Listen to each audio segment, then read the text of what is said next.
you just did an excellent video on the Arian controversy and the development of the Nicene Creed. I really enjoyed that video. And it's a similar example of like Arius comes along and says, you know what, I think Jesus is really, really great, but he's not God. And he has good arguments behind him, good biblical arguments. As you pointed out, he's in some ways a closer reader of the literal sense of Scripture than his opponents. And in some ways, he's more traditional. He's like, we're monotheists, come on. How can we say Jesus is God and yet the Father is God? Again, I think these days, if that sort of thing happened these days, what could you do? All you'd be able to do is to say, well, let's just agree to disagree on this. We all agree that Jesus is great. That's the central thing that unites us.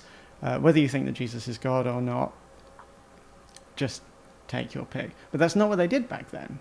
Yeah.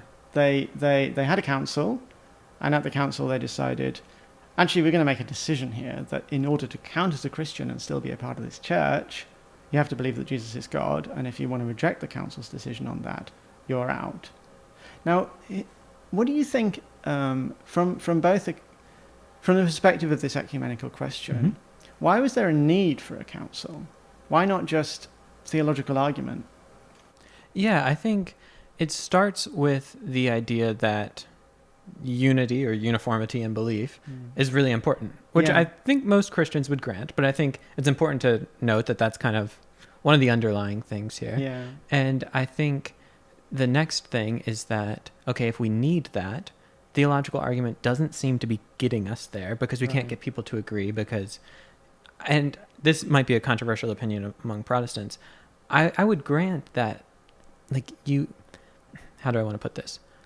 Arius wasn't dumb, or if someone reads scripture like Arius, they're not dumb and they're not bad. Because I think what he's not just less smart than his opponents, or less well read in the Bible, which sometimes becomes the like implicit assumption with people we disagree with. Like either they're ignorant, like they just haven't read enough, or they have malicious intent. And then when they come up against people, it's like, man, this seems like a person of goodwill who is well read on this. Like, what do we do with that? And so I would grant, and I know not all Protestants would, but I would grant that theological argument alone kind of didn't get it there. And so in that case, it does seem like you need some authoritative structure to work this through, and a council seems to make good sense. Like, even as a kind of functioning way of the church, I think not only are we like deeply indebted to that, which I think is just kind of a fact of history. Like Protestantism kind of needs that basis to work.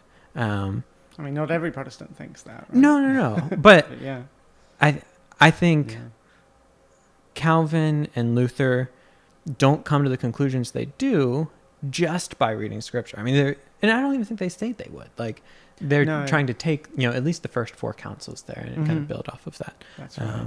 So yeah, I would say the council seems to be a way to make sense of that. Yeah.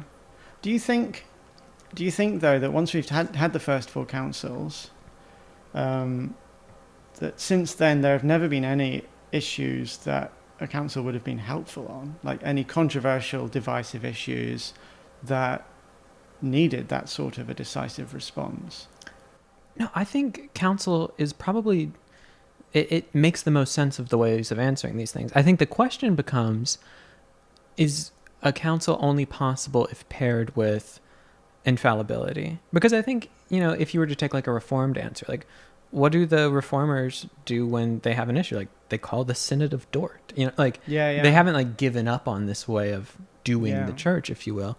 I think what they become hesitant about is, what do we do when it really seems like for all intents and purposes a council got something wrong?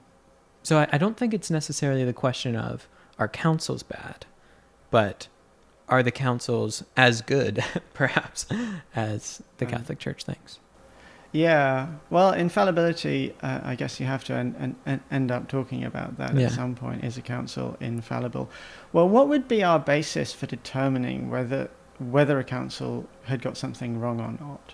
Yeah, so, and this is where it gets really interesting. I think we do still want to say that the councils aren't right just because they say they're right. Like, we don't want it to be that issues are so hopelessly pure complex. authoritarian, like you just believe this whether it makes sense to you or not. Yeah, like that's the only, like they are dealing with questions that in some ways should be answerable, but perhaps not with certainty, and maybe not to a point of consensus, and that's where it gets difficult. Plausible, you have to say. Right, because I mean, we're not asking unanswerable questions. We're asking questions that are rooted in texts and history. And so we should be able to say, using the best methodology we can. Now, often do you get off at that point? Like, what's the proper way of reading a text? Where's meaning in a text? All of these things.